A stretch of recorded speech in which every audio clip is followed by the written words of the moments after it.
Hi guys, welcome back to a new episode of How to Login. Today in this video, I'm going to show you how you can go live on Twitch application. Watch the video till the end. To go live on Twitch application, firstly open your Twitch application. The home page of Twitch will appear on the screen. Click on Create option on the top right corner of the screen. It will switch to the creator mode. Tap on Go Live option on the bottom right side of the screen. Choose one of the options among whether you want to stream games or IRL.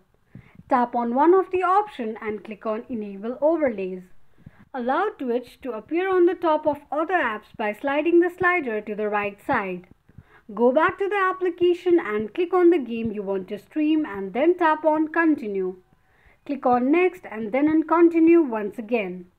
Enter your title for stream language, manage your control of game and microphone labels for your stream and click on Launch Game. This is how you can go live on Twitch application quickly and easily just in few steps.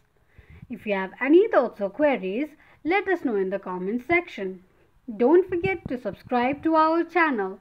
Also press the notification bell icon so that YouTube will notify you whenever we post a new video. I hope this video was helpful to you. Thank you so much for watching.